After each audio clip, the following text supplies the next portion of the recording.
파트 6 아동 청소년 심리학 보겠습니다. 발달의 원리 보겠습니다. 발달은 일정한 순서로 진행되고요. 발달은 일정한 방향으로 지속됩니다. 발달은 계속적인 과정이지만 속도는 일정하지 않고요. 발달에는 개인차가 있고요. 발달의 각 영역은 상호 밀접한 연관이 있고요. 발달은 결정적 시기가 있습니다. 결정적 시기는 유기체를 둘러싼 내적 외적 사건들이 발달에 최대 영향을 미치는 짧은 기간이고요. 아동 심리학 보겠습니다. 신경계 발달, 뉴런 구성 요소, 수상돌기, 세포체, 축삭돌기로 이어지고요. 수초는 뉴런을 둘러싸고 있는 절연체로 신호 전달 속도를 증폭하는 역할입니다.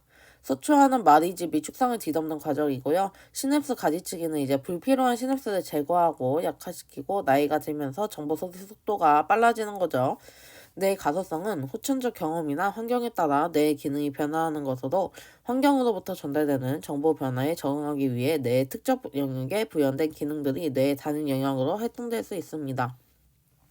신경 전달 물질 도파민은 정서적 각성과 많은 시 조현병이 생길 수 있고요. 결핍 시 파킨슨병이 생깁니다.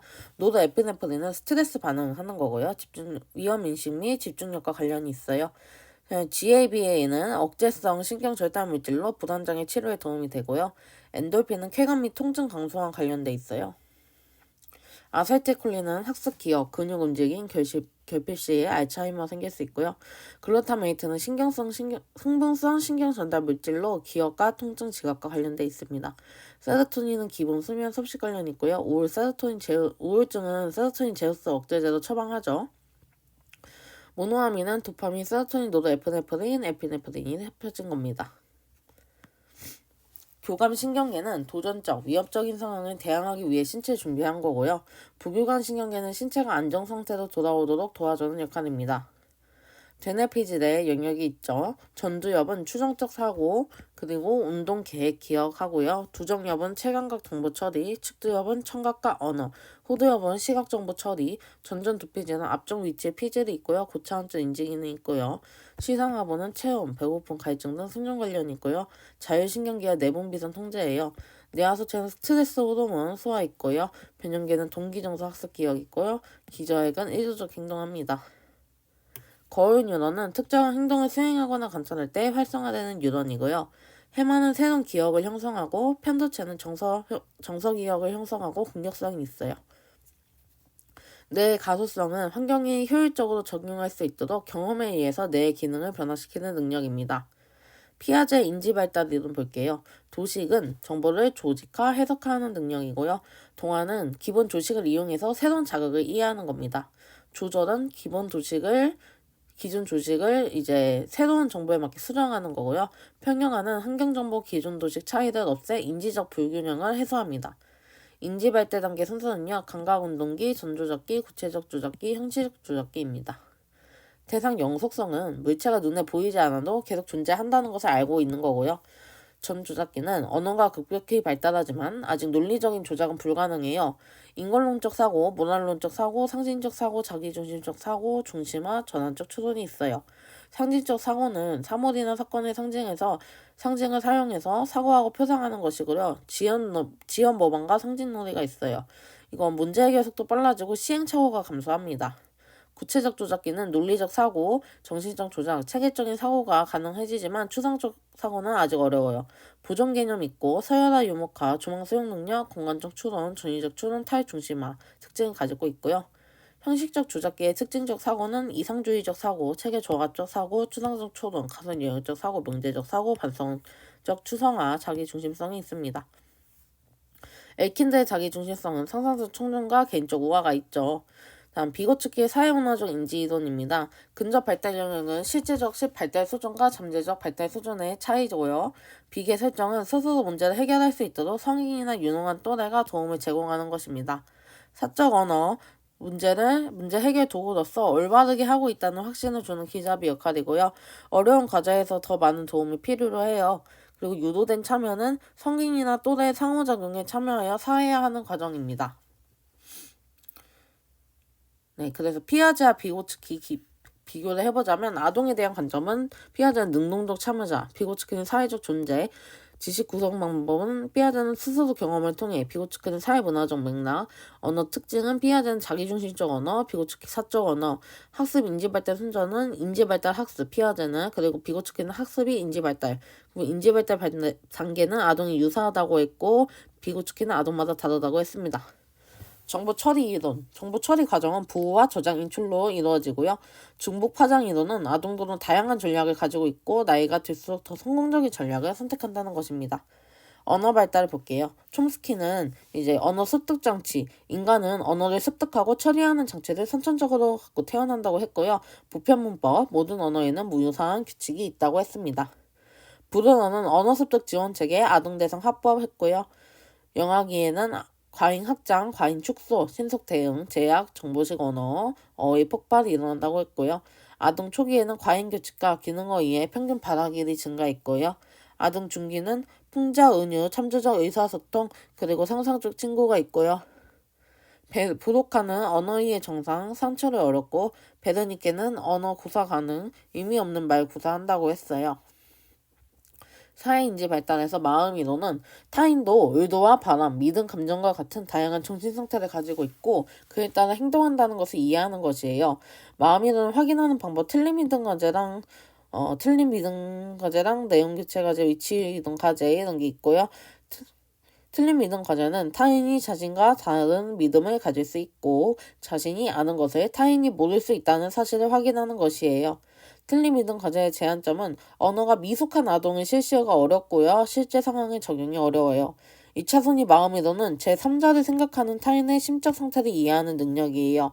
셀만의 사회적 역할을 수용이론 4단계 있죠. 0단계 자기중심적 미문화 단계, 자신과 타인의 입장을 구분하지 못하고요. 1단계 주관적 역할 수용 단계, 다른 정보를 가져서 다른 견해를 가진 것이라고 생각하고요.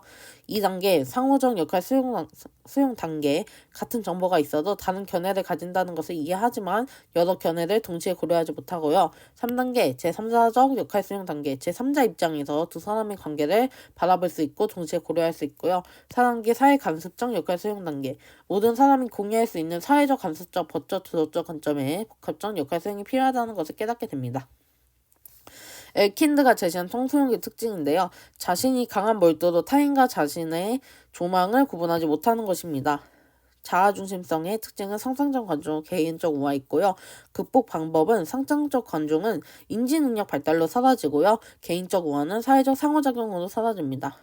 토마스와 체스의 기제를 볼게요. 규칙성, 활동 수준, 접근 회피, 적응성, 반응의 역치, 기본 반응의 강도, 산만성, 조의직성 범위 있고요. 순환 기제, 까다로운 기제, 느린 기제로 나눌 수 있는데요. 순환 기제는 규칙적이고 적극적이고 긍정적 기분을 갖고요. 까다로운 기제는 불규칙적이고 새로운 환경에 적응하기 어렵고요. 부정적 기분을 가져요. 느린 기제는 회피하는 경향이 있고 적응하는데 오래 걸리고 쑥스러움을 많이 타요. 조화의 적합성은 영아의 기제가 사회적 환경이 조화를 이룰 때 가장 적절한 발달이 일어날 수 있다는 겁니다. 로스바트의 기질 모형 볼게요. 기질은 반응성과 자기조절에서 나타나는 개인 차이다. 반응성은 자극에 행동적, 정서적, 신체적으로 얼마나 빠르고 강하게 반응하는 거고요. 자기조절은 자극에 의해 일어난 반응을 얼마나 잘 조절하는가, 집중, 접근, 회피, 억제가 있습니다. 의도적 통제는 부적절한 반응을 억제하고 주의를 쉽게 돌리는 거고요. 자극적이지 않은 상황을 좋아합니다. 외향성은 긍정적 정서, 웃음 표현, 적극적으로 탐색하고 적응하면 활동적이고요.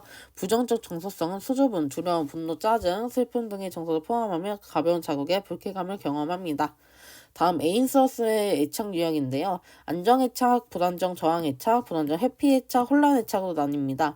안정애착의 양육자는 민감하고 긍정적이고요. 아동은 불안했다가도 곧 안정하게 됩니다.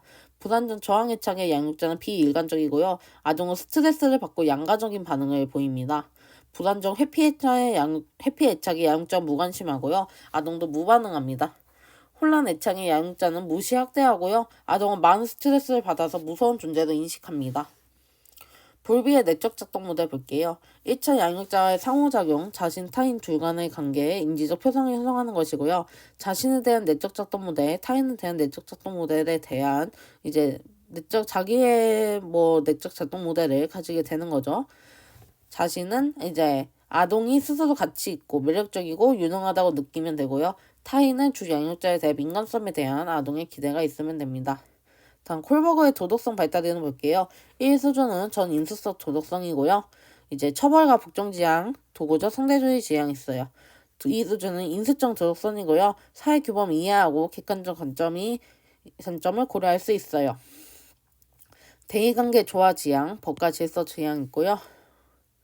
3수준은 후인수적 도덕성으로 가치 윤리적 원칙 지향이 하고요. 사회계약 지향이 있고요. 보편적 윤리 지향이 있습니다. 한계점은 도덕적 사고가 높다고 해서 반드시 도덕적으로 행동하는 것은 아닙니다. 다음 청소년 심리학인데요. 피아제의 형식적 조작해 볼게요. 가설 영역적 사고, 체계적 조합적 사고, 추상적 초론, 이상주의 사고, 명제적 사고, 반성적 초상이 있고요.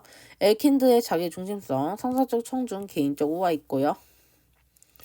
상상적 청중은 인지능력 발달로 사라지고 개인적 우화는 사회적 상호작용으로 사라진다. 아까 봤죠? 자기 개념과 자기 존중감 볼게요. 자기 개념은 청소년들의 자기 개념은 부정적인 경향이 있어요. 자기 존중감은 자신의 존재에 대한 긍정적 또는 부정적 견해로서 자기 개념이 자아에 대한 인지적 측면이라면 자기 존중감은 감정의 측면이라고 할 수 있어요. 길리건의 도덕성 발달 이론. 여성은 배려의 도덕성이고 남성은 정의의 도덕성이라고 했어요. 배려의 지향성, 도덕성의 발달 이론의 단계를 말했는데요. 1수준 자기중심적 단계, 1.5수준 이기심에서 책임감으로서의 변화, 2수준 책임감과 자기 희생 확대, 2.5 선에 대한 관심에서 진실에 대한 관심으로 변화, 3수준 자신과 타인에 대한 배려 단계 이렇게 제시했습니다. 이스트의 또래 집단 인기 유형이 있는데요. 혼합형은 자기 주장이 강하고 지도력이 있고 거부형, 인기형, 보통형이 있어요. 다음 고립형은 소저분을 잘 타고 위축된 성격이라고 합니다. 행위자의 특성에 따른 분류가 있는데 이게 사회적 비행, 성격적 비행, 신경전적 비행, 정신병적, 기질적 비행으로 나뉘었습니다. 네, 여기까지 하겠습니다.